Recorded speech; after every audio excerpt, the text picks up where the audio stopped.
இங்க கொடுக்கப்பட்ட ஜாதகத்தை பாருங்க.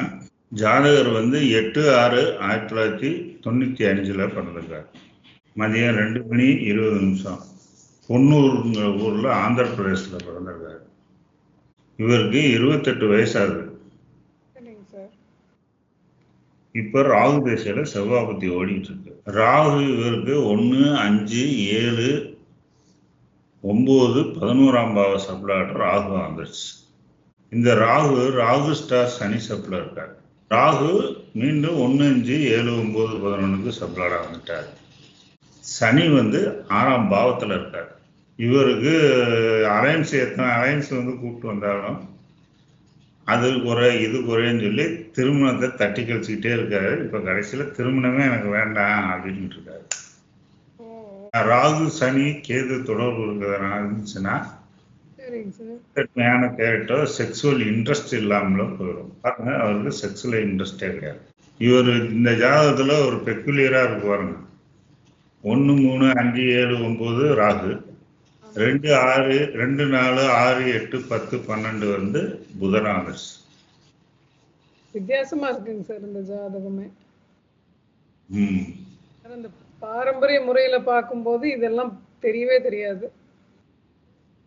இப்ப இந்த மாதிரி கூட்டு விளைவுகளா வரும்போது தொடர் விளைவா வர்றதுனால நீங்க வந்து பாரம்பரிய ஜோதிட நியதிகள் சொல்லி கொடுத்துருக்கேன்ல, அந்த நியதியெல்லாம் இதுல பயன்படுத்திக்காங்க. இப்ப பாரம்பரிய நியதியை எடுத்துக்கிட்டீங்கன்னா இப்ப நடந்த திசை ராகு திசை. ராகு ஸ்டார் சனி சப்ல இருக்கார்ல. ராகு லக்னத்துல இருக்காரு. சனி வந்து 6ஆம் பாவத்துல இருக்காரு இல்லையா. அதனால இவருக்கு இந்த ராகு தசை 1, 6க்கு தொடர்பு கொள்றதுனால லக்னம் சார்ந்ததுக்கு உடல்ல நோய் நொடியை கொடுக்கும். லக்னம் சாராத 7ஆம் பாவத்துக்கு மன வாழ்க்கைக்கு இது சாதகமாக இல்லை. இப்ப இந்த ராகு தசை 2ஆம் பாதத்துல இருக்குல்ல. ராகு வந்து 2ஆம் பாதத்துல இருக்காருல்ல. இந்த 2ஆம் பாதம் எந்தெந்த வீட்டை பார்க்குதுன்னு பாருங்க. 6ஆம் வீட்டுக்கு 2ஆம் பாதத்துல அமையுதா? 10ஆம் வீடு 2ஆம் பாதத்துல அமையுதா? அப்ப இந்த ராகு 1ஆம் பாவத்துல இருந்து 6, 10ஆம் பாவத்தை பார்க்குது. அப்ப லக்கணத்துக்கு 6ஆம் பாவம் சிறப்பான பாவமா? 10ஆம் பாவம் சிறப்பான பாவமா? 10ஆம் பாவம் இல்லைங்க சார். அப்ப இது நல்ல பார்வை இல்லை. லக்னம் சார்ந்த விஷயத்துக்கு நன்மையான பலன்களை தராது. இதே இது 6, 10ங்கிறது 10ஆம் வீடு 6ஆம் வீடுங்கிறது பொருளாதாரத்துக்கு நல்லா இருக்கு இல்லையா. நல்லா இருக்குங்க சார். அது சுப பார்வை வருது இல்லையா. இந்த திசை பொருளாதார ரீதியா அவருக்கு நன்மை தரும். இந்த மாதிரி ட்ரெடிஷன்ல யாரும் பார்க்கறதுக்கு இங்க நாலேஜ் இல்லை. பழைய மரபு முறையே வந்து தவறா எல்லாரும் பயன்படுத்தி இந்த இதை சொல்லிக்கிட்டு இருக்காங்க. பாதசாரம் எதுக்கு கொடுத்துருக்குன்னே தெரியாம எல்லாரும் பாரம்பரிய ஜோதிடத்தை பயன்படுத்தி ஜோதிடத்துக்கு பெரிய மாபெரும் இலக்கை தேடி இருந்துட்டு இருக்காங்க. ராகுவின் நட்சத்திர தொடர்பும் சரியில்லை. ராகுவின் பார்வை தொடர்பும் சரியில்லை. அப்ப தசாயினுடைய பார்வை நல்ல பார்வை இல்லை. இப்ப நடக்கிறது செவ்வாய் புத்தி நடக்குது. செவ்வாய் வந்து 4ஆம் பாதத்துல இருக்கு.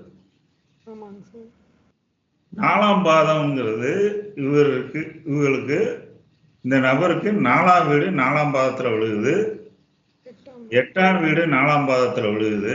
12ஆம் வீடு 4ஆம் பாதத்துல விழுகுது. இப்ப இந்த செவ்வாயின் பார்வை நல்ல பார்வையா? இல்லைங்க சார். சரி, செவ்வாய் 11ஆவது வீட்டுல இருந்து பாக்குறதுனால நல்ல பார்வைன்னு எடுத்துக்கலாமா? செவ்வாய் 11ல இருந்து 4ஆவது பாதத்துல இருக்காருல்ல. பாதசாரத்துல 4ல இருக்காருல்ல. இந்த 4, 8, 12ஆம் பாவத்தை பார்க்கிறதுனால இது அசுப பார்வையாக இருக்கு.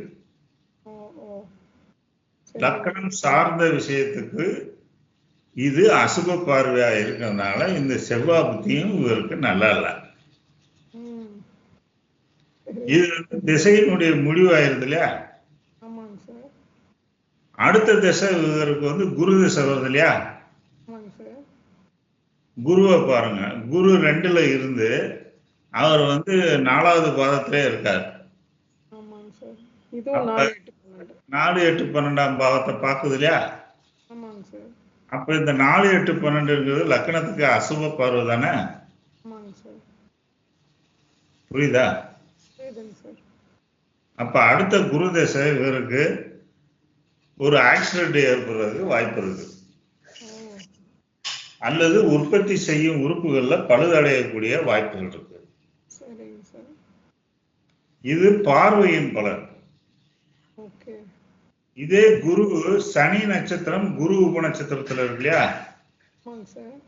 சனியும் குருவும் பாவ புத்தினா இல்ல, இல்லைங்க சார். அதனால சனி 6ஆம் வீட்டுல இருக்காரு, சரிங்க சார். குரு 2ஆம் வீட்டுல இருக்காரு இல்லையா? ஆமாங்க சார். இது 7ஆம் வீட்டுக்கு இது கெட்ட பார்வையில 8, 12ல. ஆமாங்க சார். இது லக்னம் சார்ந்ததுக்கு இது 6ஆம் வீடு அசுப பார்வை இல்லையா? ஆமாங்க சார். அதனால அடுத்த திசையும் மன வாழ்க்கைக்கு இங்க கிரிட்டிக்கலா இருக்கு. சரிங்க சார். புரியுதா? புரியுதுங்க சார். நட்சத்திர தொடர்பு தனி, பார்வை பலன்கள் தனி, ரெண்டையும் போட்டு கன்ஃபியூஸ் பண்ணக்கூடாது. சரிங்க சார். பாவமுனை தொடர்புங்கிறது தனி. ம். நான் இதுவரைக்கும் பாவத்துக்கு பாரம்பரிய முறையில நான் இதுவரைக்கும் அப்ளை பண்ணி காட்டல. இதுதான் ஃபர்ஸ்ட் டைம் உங்களுக்கு தான் இப்போ அப்ளை பண்ணி காட்டியிருக்கேன்.